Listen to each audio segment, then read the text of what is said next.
Right. Yeah. What are your thoughts on just everything Kanye from the last 2 weeks or so? It's been a rough 2 weeks. I'll let Q jump on that. It's been a lot. It started with the White Lives Matter thing, which was like, okay, this guy's. I felt like he was just trolling for the wrong reasons. It's real hurtful. Yeah. But no, Q's got some interesting thoughts. Drink Champs interview is wild. Wild. Yeah. Kanye West is kind of the leader of a really, really interesting movement, right? There's a time in the last several years where groupthink, right, being contrarian to groupthink is being accepted as intelligence. Right. If I just think the opposite of what everybody else is thinking, then I'm gonna just show everybody how on top of it I am. Right. No research, no studying, no information, just whatever everybody seems to be saying. Say the opposite. I'm going to say the opposite, and I'm going to show you guys how free thinking I am. Right. Which isn't irresponsible if you just work down the street at Panda Express and that's just what you want to get off your chest. But when you have the stature and the influence of someone like Mr. West, he's probably the most influential human being ever. It's grossly irresponsible. Yeah.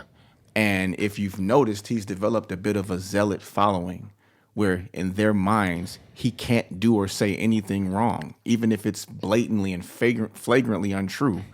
We can't agree on what's facts anymore.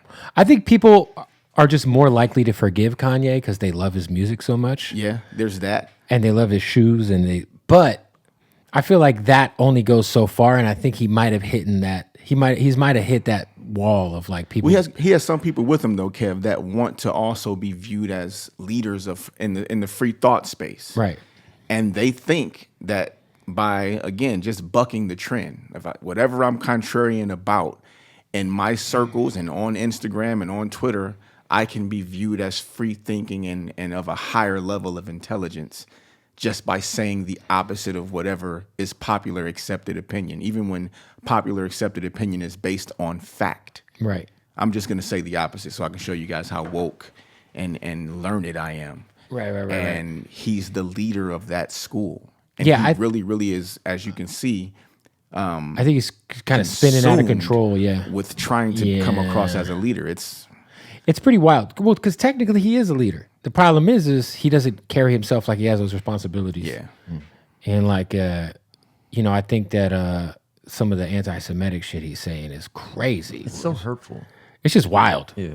And so like he had said something like Jewish people have controlled black voices for so long.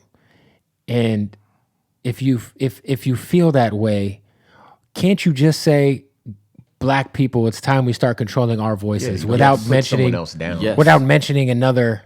Absolutely. Yeah. Especially when you're the self-proclaimed richest black man in the history of the United States. You, sir, can absolutely create that space where we own our own stories, our own voice, and our own platform. Right. Like even with the Trump thing, like I understood what he was trying to do. He was trying to push the line that says, hey, the Democratic Party has been taking advantage of black voters this whole entire time. Let me show y'all you don't have to. Like when he really explained it out, I was like, well, I get what he's trying to do. But the way he did it. You can do that without aligning yourself with Buddy. Or you could say it without looking like you're hug. Like he looked like a kid who met his favorite celebrity. I mean, he called the guy a father figure. He said he was like his dad. Like, come on, dude. Yeah. And so I think like Kanye is just very, he's just very, the way he communicates what he thinks to be right is just so short-sighted, and it's just very like, it's like, dude, like the White Lives Matter thing. He's like, what did he say? He said, Black Lives Matter was a scam. There, I ended it. And it's like, you could be very, critical of Black Lives Matter, the organization, as Kanye West, and point out a lot of shit. But what is the point of doing that while also putting on a shirt that says White Lives Matter? I want to add to that though, because I hear a lot of that stuff, but for someone in that position, you have to bear in mind that. Well, there's a bunch of different Black Lives Matter organizations. Let me say this. Okay, so I come from the tradition of So my teacher, Dr. Camilla Westenberg. Yeah. You know her. Shout out Dr. Westenberg. Shout out Dr. Westenberg. Made sure that I learned what movements look like, what struggles look like. You know what I mean? So we learned from the Panthers. We learned from, all these organizations, these individuals with groups and movements around them. You know, the Stokeleys, the Baldwins, James Baldwin, all these folks, right? And these folks that had contrarian opinions that ran against what was popular in the country at the time. And, people used every trick in the book to frame folks as being this, that, or the other. Right. Just because, these are information wars, right? It's a matter of influencing public opinion. If you can make Dr. King look like the most evil human being who ever lived, when Dr. King was alive, most people opposed his views. Most. Now it's all good because he's been rebranded, right? So when people talk bad about BLM, the organization, I take that with a grain of salt. I also add to it that BLM has done a lot since Trayvon Martin died in 2012. Right. It's been around since then, yeah. Right. And they've done a lot of good things. And every organization deserves to be able to grow up. The Kennedys, the great American family, they got their money, they got their start in Prohibition. In Prohibition, they were selling illegal products in the United States of America. That's how they got their money. Were able to attain political status in this country. They say most every fortune is built on the back of a crime or something like that. There's a popular saying, which I don't believe necessarily that BLM has done anything criminal. They've just done things that perhaps most folks don't agree with in terms of how things should be spent. Based on what I've read, they haven't robbed any banks or killed any people or anything. Yeah, I just think that there's a lot of criticism. A lot of the victims that have obviously been highly publicized, that has fueled their movement, have not reaped the benefits. Sure. And that's you're saying the as same to where thing there's as a lot of the higher ups in Black Lives Matter who are millionaires now You're saying- weren't millionaires prior to this. You're saying the same thing as me. So in terms of your opinion on how they spend money, it's not who's to illegal. say? Like you said, they're not criminals. Right. So who's to say? But I know this. For a person like Kanye West to be so critical of something without giving it context, without knowing himself, without having walked in those shoes, right? I feel like that's kind of a tough. I remember reading a story about BLM, and I don't want to act like the great defender of BLM, but I just don't hear the other side of it in the media. And because I've seen this in history, again, I take it with a grain of salt. But the other side of this is. One of the stories that I've seen was BLM bought a house, a mansion, something like this. This is how it was framed. And then I had to do some investigation because obviously we do the show. Right. We have to you have to talk about it, stuff, right? I did some investigation, and the way BLM was looking at that purchase was like, no, this was a facility. We have to have a place that's protected where they can't put bugs on the wall and tap stuff. Mm-hmm. We can't be renting a place. We can't, we have to have something with a gate. We have to, with certain requirements where we can house people, whatever.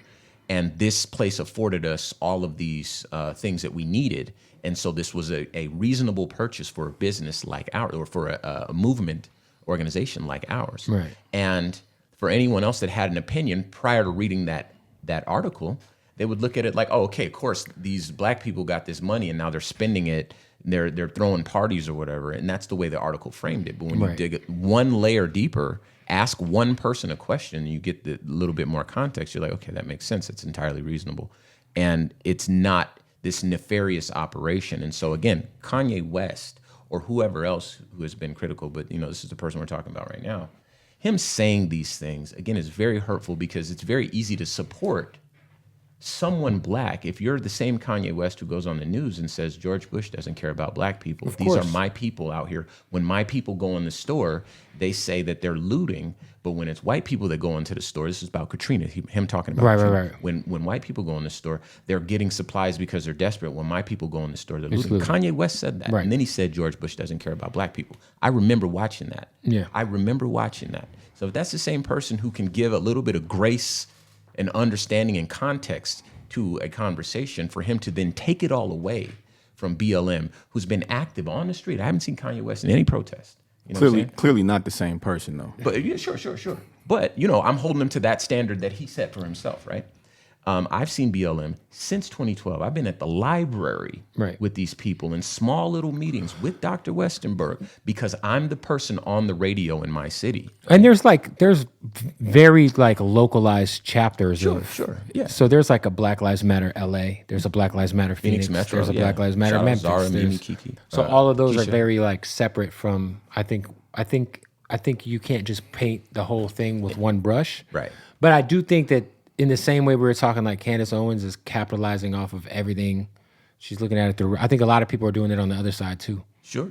Yeah, I mean, listen, it's not impossible that these things. Because I know are possible. this. I just talked to Killer Mike. So I call Killer Mike and I'm like, yo, where do I donate my money? And if Killer Mike tells me, don't donate it there, donate it here, I'm like, cool. Listen, I just talked to Dr. Camilla Westenberg, and I tell you what, if somebody comes down my street and says, hey, we would like to acquire the federal trademark to create and produce and sell White Lives Matter anything shirts. that says White Lives Matter on it, I know that the NAACP is ready and willing to receive a check from Civic Cipher LLC. Right. You know what I'm saying?